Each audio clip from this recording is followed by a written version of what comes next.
తెలంగాణలో పార్లమెంట్ ఎన్నికల హడావుడి ముగిసింది. దీంతో పలువురు నేతలు తమ రాజకీయ భవిష్యత్తుపై దృష్టి సారించారు. బీఆర్ఎస్ పార్టీ ఎంపీ ఎన్నికల్లో ఘోర పరాజయం మూటగట్టుకోవడంతో ఆ పార్టీ ఎమ్మెల్యేలు పక్క పార్టీల్లోకి వెళ్లేందుకు సిద్ధమవుతున్నారు. ఇప్పటికే కాంగ్రెస్, బీజేపీ పార్టీలకు చెందిన కీలక నేతలతో సంప్రదింపులు జరుపుతున్నారు. తాజాగా గద్వాల బీఆర్ఎస్ ఎమ్మెల్యే బండ్ల కృష్ణమోహన్ రెడ్డి ఆస్తం గూటికి చేరనున్నట్లు ప్రచారం జరుగుతోంది. మంత్రి జూపల్లి కృష్ణారావుకు కృష్ణమోహన్ రెడ్డి సన్నిహితుడిగా ఉండేవారు. గతంలో ఇద్దరూ ఒకే పార్టీలో పనిచేశారు. ఈ నేపథ్యంలో పార్టీ మార్పుపై జూపల్లితో చర్చించినట్టు తెలిసింది. అనుచరులు, కార్యకర్తల ఒత్తిడి మేరకు ప్రస్తుతం ఉన్న పరిస్థితుల్లో కాంగ్రెస్ పార్టీలోకి వెళ్లడమే ఉత్తమమని బండ్ల భావిస్తున్నారట.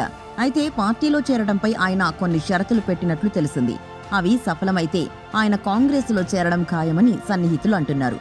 ఉమ్మడి మహబూబ్ నగర్ సీఎం రేవంత్ రెడ్డికి సొంత జిల్లా. ఇక్కడ మొత్తం 14 అసెంబ్లీ స్థానాలకు గాను 12 చోట్ల కాంగ్రెస్ అభ్యర్థులు విజయం సాధించారు.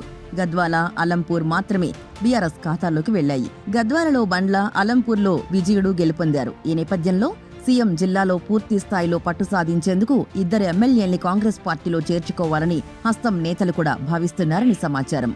ఇటీవల జరిగిన స్థానిక సంస్థల ఎమ్మెల్సీ ఎన్నికల్లో కాంగ్రెస్ అభ్యర్థి ఓటమి, ఎంపీ ఎన్నికల్లో మహబూబ్ నగర్ నుంచి బీజేపీ అభ్యర్థి డీకే అరుణ గెలవడంతో రేవంత్ రెడ్డిని విమర్శించేందుకు ప్రతిపక్షాలకు అవకాశం దక్కింది. ఈ నేపథ్యంలో జిల్లాపై స్పెషల్ ఫోకస్ పెట్టిన రేవంత్ కాంగ్రెస్ పార్టీని బలోపేతం చేసేందుకు స్కెచ్ వేసినట్లు తెలిసింది. ఇప్పటికే పార్టీ మారేందుకు బండ్ల సిద్ధంగా ఉండగా ఎమ్మెల్యే విజయుడితోనూ సంప్రదింపులు జరుపుతున్నట్లు తెలిసింది.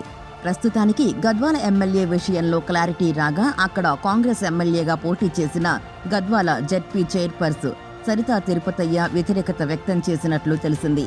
బండ్ల కృష్ణమోహన్ రెడ్డి కాంగ్రెస్లోకి వస్తే తన భవిష్యత్తు ప్రశ్నార్థకం అవుతుందని ఆమె ఆవేదన చెందుతున్నారట. ఈ నేపథ్యంలో కాంగ్రెస్ ఎంపీ మల్లు రవి ఇంటికి ఆమె తన అనుచరులతో కలిసి వెళ్లి మాట్లాడారు. తన భవిష్యత్తుకు భరోసా ఇవ్వాలని కంటతడి పెట్టుకున్నారు.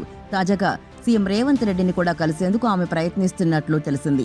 త్వరలోనే రేవంత్ను కలిసి తన రాజకీయ భవిష్యత్తుపై భరోసా కోరేందుకు సరిత యత్నిస్తున్నారు.